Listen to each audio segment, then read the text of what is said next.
Hi, welcome to the Ambient iPad. I'd like to walk through my top 5 music making apps for the iPad. It was tough to get down to 5, so I'll do a future video on my top 5 synth apps and my top 5 effects apps.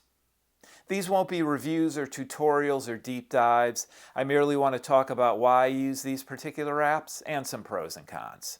I want to start with GarageBand. If I could pick only one app, it would be GarageBand. That's not to say it's the best application in the world, but because it's made by Apple and it comes on the iPad for free, it just works. It integrates well with all the Apple services. It's easy to create a project no matter what your skill level. It does include a lot of different instruments, a lot of percussion, a lot of loops, a lot of effects. So there really is a lot that you can do with it. It is flexible. However, it's very inflexible in one part, which almost makes it a non-starter for me, but I figure out ways to work around it. So I have a project set up here. This is not a synth one, but for a different project that I do. And if you know GarageBand at all, you can go into apps, add effects. You can even add AUV3 effects and instruments as well. However, once you hit record, everything essentially freezes from an effects perspective. All this grays out. I can't change volumes. I can't add effects, turning them on and off. I can play an on-screen keyboard for that particular instrument, but I am kind of locked into a particular view. So what I'm going to do is I've hit record now, and what you can see here is this was actually a input for a bass, and I use a clean setting, which for whatever reason is under their fun and weird things you do with vocals. But you can see everything on the left side, the effects, all of this is grayed out. I can't do anything. So it really makes me have to think beforehand of setting the effects up. And unfortunately, you're also limited to the amount of effects you can have on a track. Some are only 4, some are 6, or a little more than that. But it does mean that you have to think about your projects before you execute them, particularly if you do play along live or like to change things in real time. Next up is apeMatrix. I use that a lot more than GarageBand. I love the Matrix interface. It allows you to bring in instruments, to bring in effects. I use screen recording a lot. So anything that I do within apeMatrix can be done with screen recording. Having said that, I will say the number one con for me for apeMatrix is that it's very flaky with the screen recording on the iPad. And I know it's not screen recording because screen recording will work just fine for GarageBand, for Cubasis, for any number of other things. But a lot of times when I use apeMatrix, it'll either stop recording in the middle or it just won't record all the things that are going on the screen. It almost takes a picture at some point and has that going for a long time. Having said that, beyond that, everything else is great about it. Again, I'm not going to go into a tutorial, but you can easily add effects. You can add synths. Let me add an effect here. The micro pitch from Eventide. And then you just connect what you want. So let's say I want, okay, I've added iScares connector. I want that to be output through micro pitch. I simply do that. Also, we want micro pitch to be enabled, and there you go. So it's really easy. I mean, that's simple. There's a lot more complexity around it. You have actually 3 matrices that you can go between. There's buses between the 3, so you can connect them.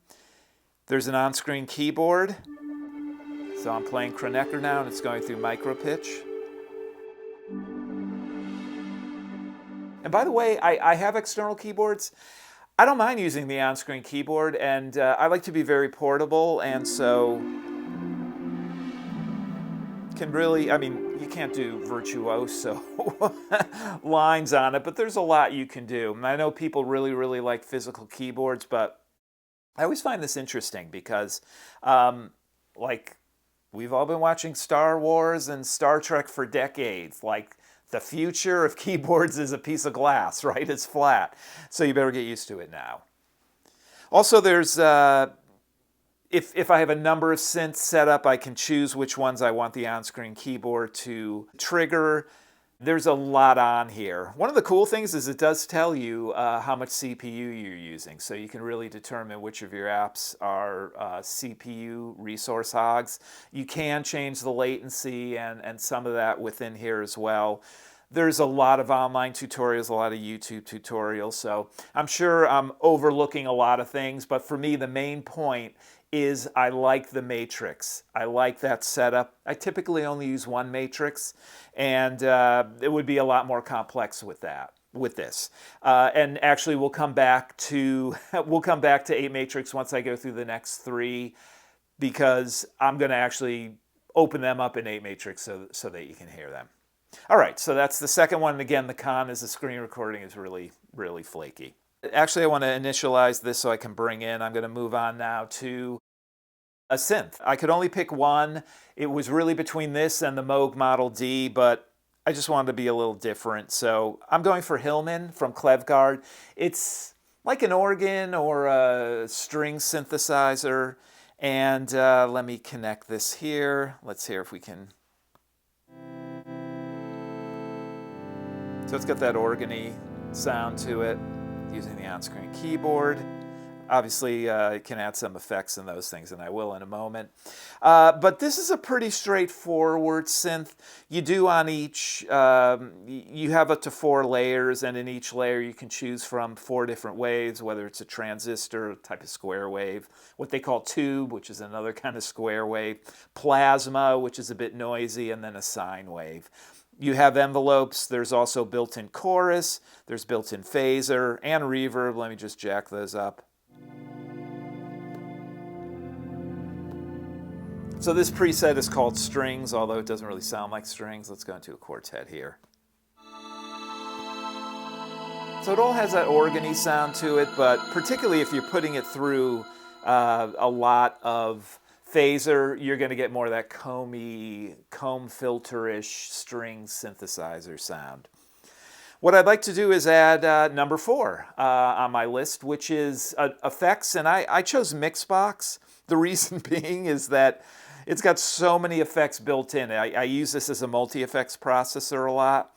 I do have presets built for the Mellotron, so let me just add one of those in.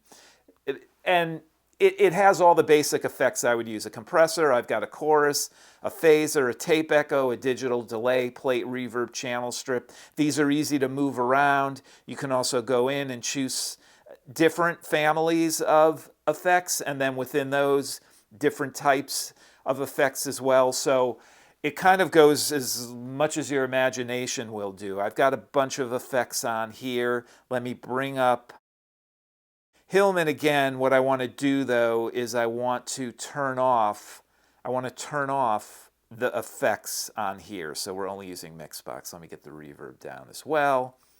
Let me connect Hillman so it's going out. And another thing with MixBox is right now I'd be outputting a clean Hillman signal and one through MixBox. I don't want to do that. I just want to go through MixBox. So let me bring MixBox up here. I've got a few things on. Let's just hear what this sounds like. So you can hear that phaser, jack up the delay here. Let me lower the time so you can hear tape delay and a digital delay.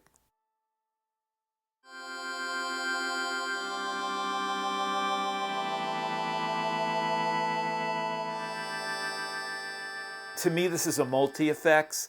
I use a lot of different individual effects more, but if I just am doing something very quickly, or I know exactly what I want to do and the focus is less on effects, I know that sounds kind of strange, but if you've watched any of my videos, some of my videos rely, and some of the improvs and jams I do rely on specific type of effects. You can do some of that in here, but for me this is more, need a multi-effects just like I would use with my bass or I would use with the Mellotron.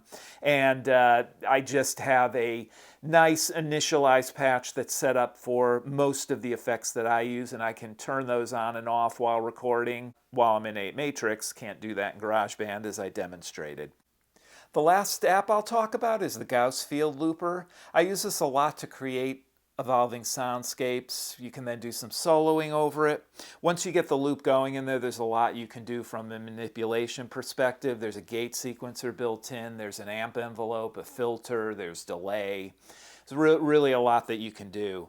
And it also has a loop decay, so you can treat it not just as a looper, but also as a delay with a very long feedback or repeats that you can control. And that's how you can use this for Frippertronics-like sounds and loops.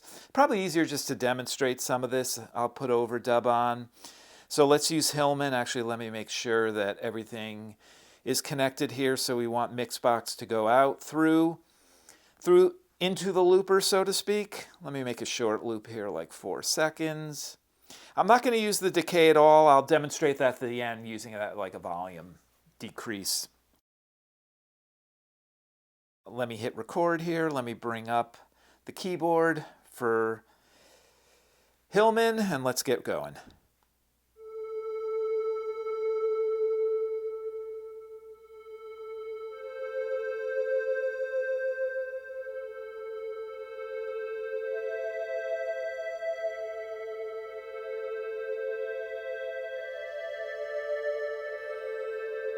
So I could stop there. I've got this nice little loop going.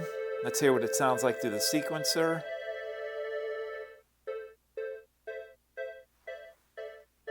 Now, it's tied to the host clock, which is apeMatrix. That's why it's going so fast. Let me just slow this down. Then you can use the delay, give it even a little more rhythmic feel.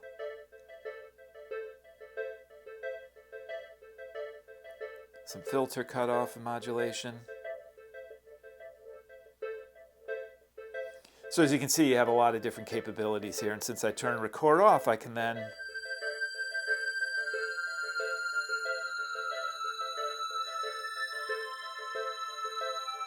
do some soloing over it. And then let me just move the loop decay up to 10%. 15. So you'll hear in the background the volume going down.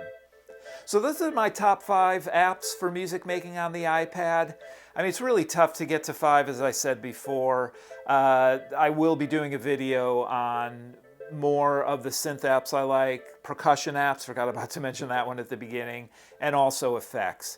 Thanks for watching, thanks for listening, and good luck with your own music.